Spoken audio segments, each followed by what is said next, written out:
नमस्कार, मी महाजन ज्ञानेश्वरी प्रभाकर आणि माझा आजचा विषय भारतीय संस्कृती.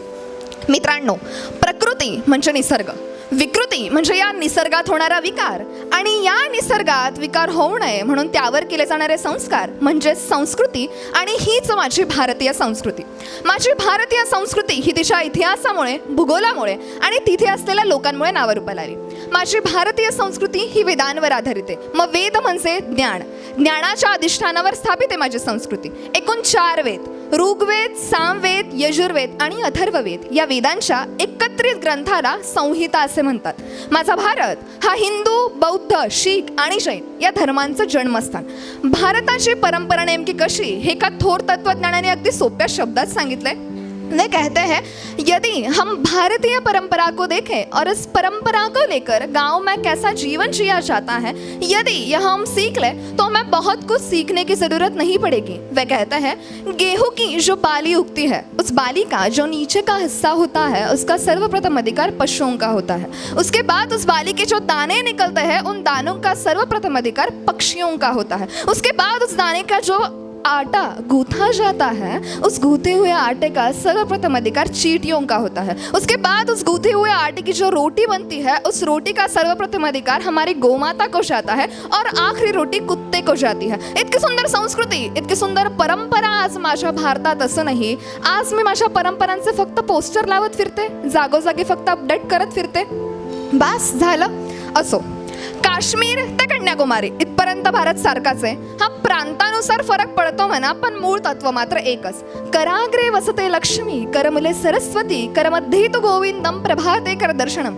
प्राचीन काळामध्ये सकाळी उठल्या उठल्या आम्ही आमचे दोन्ही तळहात एकमेकांवर ते घासायचो. दोन्ही तळहातांमध्ये बसलेल्या लक्ष्मी आणि सरस्वतीला आम्ही म्हणायचो, माते आज दिवसभराच्या कार्यामध्ये तू आम्हाला साथ दे. समुद्र वसने देवे, पर्वतस्तन मंडले, विष्णुपत्नी नमस्तुभ्यम, पादस्पर्शम क्षमस्व मे. प्राचीन काळामध्ये सकाळी उठल्या उठल्या धरणी मातेच्या अंगावर पाय ठेवत असताना आम्ही धरणी मातेला म्हणायचो की माते आज दिवसभर आम्ही तुझ्याच अंगावरती पाय देणार आहोत, यासाठी आम्हाला क्षमा असावी किंवा क्षमस्व असा. कुठे गेले आमचे 16 संस्कार, आदिनित्य, ब्राह्मण भोजन. अहो 16 संस्कार, यातील फक्त आम्ही 3च संस्कार साजरे करतो. 1 लग्न संस्कार, 2 गर्भ संस्कार आणि 3 म्हणजे मृत्यू संस्कार. आदिनित्य, ब्राह्मण भोजन. मित्रांनो, आज माझ्या बंधू भगिनींना, मित्रांना जिमला जावं लागते. जिमला जाण्यात माझा कोणताही अपवाद नाही, परंतु त्यासोबतच हाय प्रोटीनचे इंजेक्शन्स, हाय प्रोटीनचे पावडर घ्यावे लागतात. प्राचीन काळामध्ये ना आहारामध्ये डाळींचा समावेश असायचा, जी डाळ सर्वांगीण दृष्ट्या तसंच व्यक्तिमत्वानुसार विकास करायसाठी पौष्टिक होती. आज आम्ही कुठेतरी विसरत चाललोय. माझ्या मित्रमैत्रिणींचा शास्त्रीय संगीताचा कल बाजूला जाऊन पबमध्ये थिरकायचाच कल सुरू झालाय. बादल, बरसा, बिजोली, सावणे पाणी म्हणत म्हणत अख्खी तरुणाई पबमध्ये थिरकते. कुठे गेले आमचं शास्त्रीय संगीत? मित्रांनो, पण अपवाद आहे. आजकालची जर सुशिक्षित तरुणाई घेतली ना तर ती तरुणाई पबपेक्षा शास्त्रीय संगीतांकडे वळते, कारण त्यांना माहिती आहे की खरा आनंद किंवा शांतता किंवा मनशांती कुठे आहे तर ती शास्त्रीय संगीतात आहे. मित्रांनो, माझा संस्कृती घेण्यामागचा विषय नेमका काय होता? माझं म्हणणं आहे, म्हणजेच भारतीय लोकांवरती ना पाश्चात्य संस्कृतीचा खूप जास्त प्रभाव पडत चाललाय की मी कशी मला स्वतःला मॉडर्नाइज करेल, मी कशी पुढे जाईल. मित्रांनो, मी स्वतः एका IT क्षेत्रामध्ये काम करते, परंतु काम करत असताना अथवा म्हणजे कंपनीत असून सुद्धा मी बाहेरच्या लोकांसाठी काम करते किंवा त्यांच्या क्लायंटसाठी मी काम करते, याचं मला कुठेतरी वाईट वाटतं की आम्ही भारतामध्ये स्वतःचे उद्योग करत नाही तर बाहेर चालू असलेल्या उद्योगांना आम्ही कुठेतरी प्रोत्साहन देतोय. त्यामुळे आपल्या संस्कृतीत खूप काही गोष्टी आहेत. मित्रांनो, जर आपण आपला धर्मग्रंथ घेतला, म्हणजेच जर मी हिंदू धर्माविषयी बोलली तर आमचा धर्म म्हणजेच हिंदूंचा धर्मग्रंथ कोणता आहे ते म्हणजे भगवद्गीता. आयुष्यात खूप छोटे छोटे प्रश्न पडतात की अरे बापरे, हे असं झालं, मी याची उत्तरं कुठे शोधतो? तर या सगळ्यांची उत्तरं भगवद्गीतेमध्ये श्रीकृष्णाने अर्जुनाला दिलेली आहेत की आपल्या दैनंदिन जीवनामध्ये देखील ज्या काही अडी अडचणी आम्हाला येतात त्याची सगळी उत्तरं मिळतात.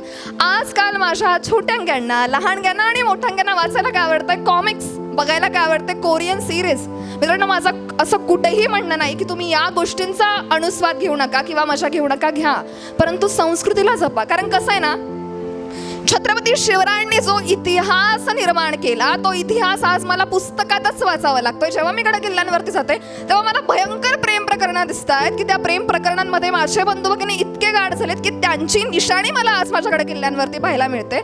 हे कुठेतरी कमी झालेलं आहे, परंतु आजही तेच चालू आहे. मित्रांनो, प्रेम ही इतकी सुंदर गोष्ट आहे ना, ती मनात जपावी. एखाद्या व्यक्तीला आपला स्वार्थ सोडून त्याला जपावं ते म्हणजे प्रेम. ते प्रेम तुम्ही जर सर्वांगाती सर्व अर्थाने लोकांना दाखवून देताय किंवा त्याचा तुम्ही जागीकरण करताय तर ते कोणत्याही प्रकारामध्ये योग्य नाही.